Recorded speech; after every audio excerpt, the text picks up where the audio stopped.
Were you ever that 1 in 1 million? If so, what's your story? I'm a 19-year-old male. In August of last year, I was driving with my sister when suddenly her face turned cold. "Gavin, your eyes are yellow." I remember her saying. I quickly pulled down the passenger's mirror, and to my horror, 2 yellow eyes radiated back at me. Fast forward, I spent a month being sick. The initial diagnosis was hepatitis A. Went back to the doctor. Nothing was better. Things were worse in fact. Was sent to the then to the liver transplant unit at UCSF. By this point my eyes had turned muddy orange, and my pee was the color of a mahogany tree. Anyways, the team of liver doctors at UCSF managed to save my liver. I was diagnosed with autoimmune hepatitis. Oh, and my eyes are white again. When I was 14 years old, I woke up one day with heavy stomach cramps. We called the hospital, and they told us that I probably have a stomach flu and should go to the doctor next morning. After one of the worst nights ever, vomiting and sleeping next to the toilet, we went to the doctor. I had a fever of 40°C and was aching a lot. The doctor told me I had to go to her and have it checked out because she thought my appendix was inflamed and causing the pain. We went to the and I stayed in the hospital for about 2 weeks, but they couldn't find anything. They treated me with broad-range antibiotics, and after 2 weeks I was feeling a bit better, and they told me to go home and recover. The night I got back from the hospital I went to bed and started hallucinating that I lived in a retirement home and that pirates were coming to steal our food. So I was flailing around trying to fend off pirates when my mother came in and asked what all the fuss was about. I told her what was going on, and she looked at me like I had summoned a devil. She took my temperature and she instantly took me to the again. I had a 41°C fever. When we went back to the hospital I got treated immediately for inflammation and they did a wide range of tests again. They saw that something in my body was inflamed, but they couldn't find it. I stayed in the hospital for about 2 more weeks when they finally found what was going on. My appendix was inflamed and burst the night I was having the hallucinations, but on all the scans they couldn't see my appendix. The doctor told me that if I came in 2 days later I would have died because of the pus flowing in my body. Apparently there is a 1% chance of all the appendix cases that the appendix is so stretched out that they couldn't see it on the scans, or that the area was so inflamed they didn't see it. So after staying on antibiotics for about 2 more weeks they finally removed my appendix and all the pain was gone. I stayed in the hospital for over 4 weeks just because of my appendix and my bad luck on being that 1%. How I met my wife. I'm from the Netherlands. She is from the US. We met in Israel. It was my first weekend in Israel. Decided to go on a pub crawl to meet some people and have fun. As I'm buying the ticket my now wife walks up to the counter to also buy a ticket. The girl working there introduces us. We hit it off the first night, but I'm leaving in 2 days to stay with friends of friends in the middle of the desert for 3 months. 2 days after I leave I lose my phone. Don't have any way to get back in touch with her. I had little money and could stay/work with the people in the desert, but I kept thinking about her, so after a week I say I'm leaving. Take the next bus, goes 3 times a week, at 5 AM, and then a train to Tel Aviv. I had no idea how to find her, where to stay, and very little money. I email a couple hostels to find a work/stay agreement. Those jobs are very popular and usually planned months in advance. I get an email back when I arrive in Tel Aviv. I can come in for an interview because they have a spot. This is already ridiculously lucky. Right after the interview and dropping of my belongings, I went back to the first hostel to see if they would give me information. They wouldn't give me anything. Now I'm at a loss. Tel Aviv is a city of more than 500,000 people. I don't know anyone and have little more than the clothes on my back. Kind of defeated I start wandering around/exploring the city. After a couple hours I get hungry and decide to treat myself to a restaurant. I'm well out of the tourist area and find a place that's almost empty and rather cheap. I sit down, order a drink and something to eat. As I get my food I see my now wife walking past the restaurant. She sees me, I see her. I'm literally dumbstruck and just kind of grin and wave. Remember how I lost my phone? She didn't know that and just thought I ignored her. She waves and keeps walking. I throw like 200 shekels, way too much, in the table and sprint after her. Explained, and the rest is history. When I was a kid, I was chilling in the water of the Mediterranean Sea in Turkey. Suddenly I felt an awful burning sensation on my stomach and my legs. I looked like I had been brutally sandpapered, and I got a 40°C, 104°F fever. Turns out I made contact with a jellyfish, and later found out that it hadn't happened on that beach for 10 years or so. I was just extremely unlucky. No sure about the odds on this one, but I survived a non-survivable plane crash. I was on an old PO2, famous for being very safe and uncrushable, on a tour of the desert in western China when I was like 7. My father's friend who hosted me and piloted the plane didn't survive, but somehow I got out with a concussion and apparently passed out for almost a day in the middle of the desert, in the wreckage of the crash. 50 kilometers from the town/airport, on the edge of the desert. The people who found me were some tree planters. They plant greens in the desert to protect towns from sandstorm. A lot of people live in these desert towns in China do this. Found me on their way picking up a shipment. And the only reason they looked was BC they were making a bet on how fast the egg would cook in the sand, and went off the road to test. Edit. First thing first. According to legends, 15 minutes. I never tested it though. So, according to my dad's, the theory that I might have lived was because the plane was mostly made out of fabrics and wood. So when the plane crashed, the front half collapsed and took the majority of the impact. Though I got knocked out, I was probably covered under the wreckage and in the shades. It cooled me off enough to survive for a day or so. I was in 2 separate car crashes in 2 separate cars in less than 45 minutes apart. Also, go you/Sharkboy. Edit. I wasn't the driver for either crash. First car was hit from the side. Friend came and picked us up. Car lost traction, and we slid off the road and hit a pole. Neither was that bad. Just poor timing. I slept wrong one night and pinched a nerve in my neck so severely I lost the right side of my body. It just went silent like it wasn't there for months. I woke up in the worst pain I've ever experienced and couldn't talk, move or do anything. The ear doctor thought I was having a stroke. My doctor had never seen a case as severe as mine, and it was purely a freak accident. Recovery took months, but I have use of my leg and hand again, with some numbness. Other than pain and spasms, I'm mostly back to normal.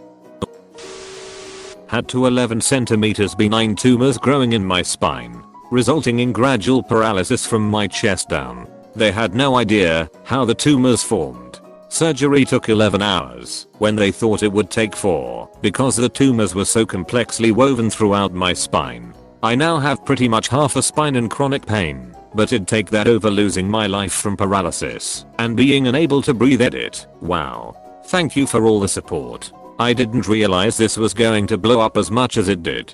If anyone has specific questions and wants to message me, feel free. I'm at your service. Thanks again for all the support and love. It made my day. Zo.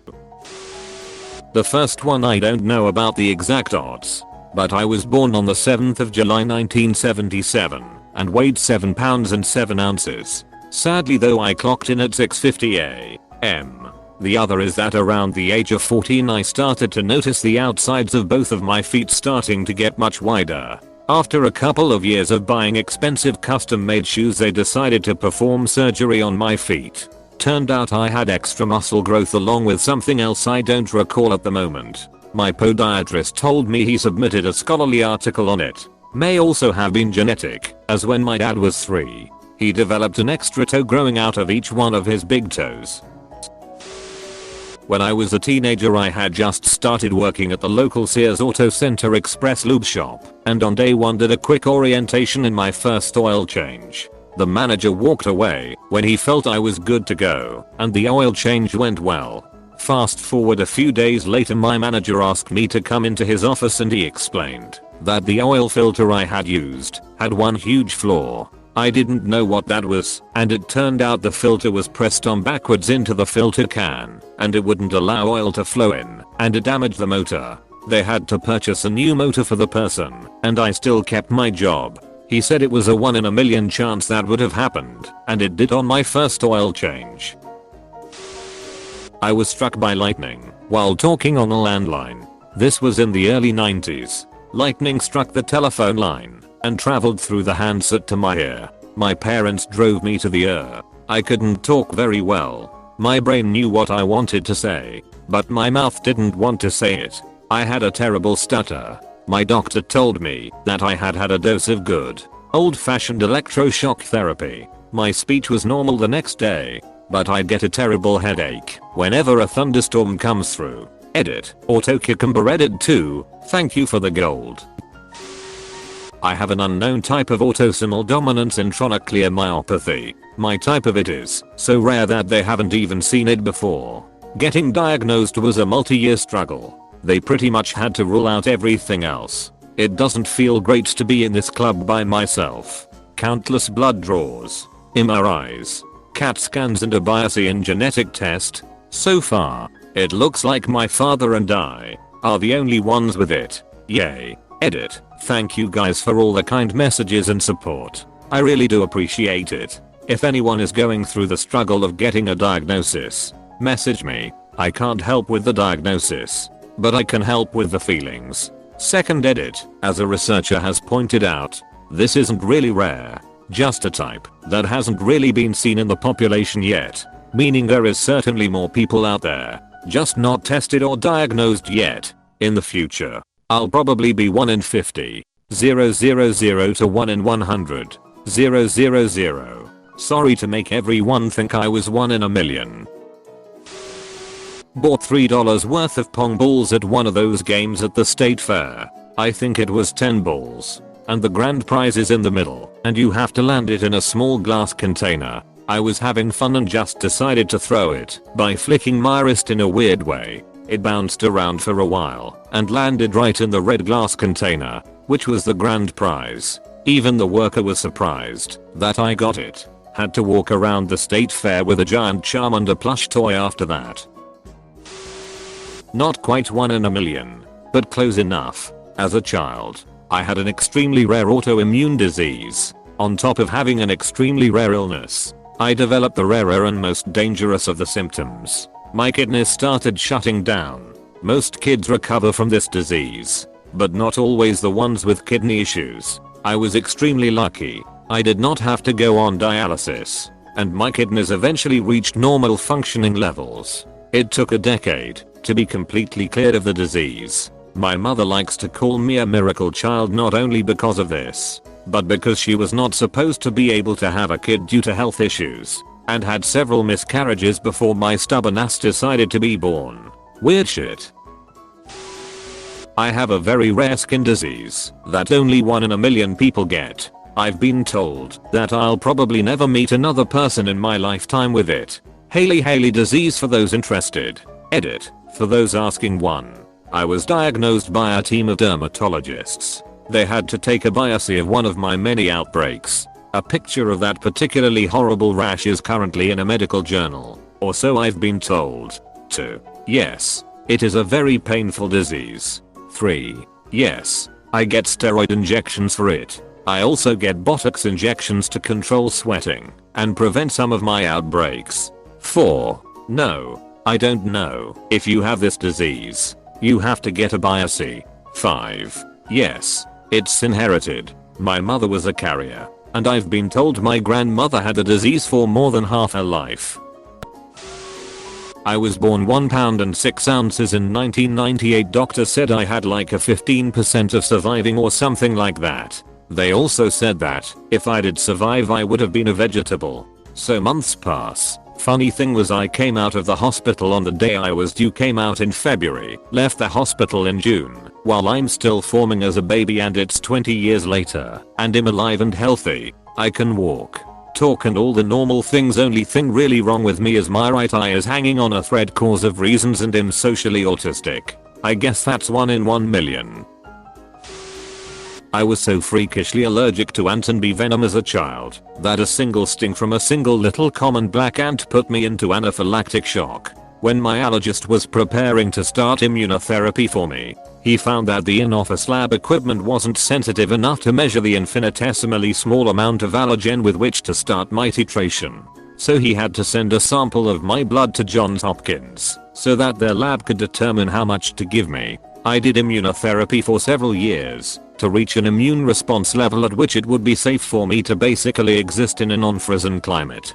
Good news, though, I'm good now. I've had a few run-ins with ants and wasps since my immunotherapy and my body didn't freak out and shut down. And research indicates that if it hasn't done that after this long, I'm probably safe for maybe forever. I don't have EpiPens, and I'm not overly afraid of ants or bees. Edit. Whoa. Overnight response. Thanks for the silver. To answer a few questions, I live in Florida. I'm not outdoorsy, but stinging things are everywhere. It is, in fact, the Australia of North America. No, my parents would not move me to the frozen tundra to be a nomadic reindeer herder at my behest. Little black ants do, in fact, sting. Several Lasius subspecies have stingers and venom. When an ant bites you, that's using their mandibles and does not deliver venom. When an ant stings you, that's using their bud needle and delivers the pain juice. Most ants do one or the other. Fire ants do both at the same time. I did some research a while back and found an academic paper that indicated that if I haven't had a reaction after this many years, the likelihood that I ever would again is vanishingly rare. I wish I could find it again right now, but I'm already late getting ready for work. So if I find it later I will post it. I feel completely safe having a cell phone instead of an EpiPen. Thanks for watching. Don't leave before leaving a like to this video.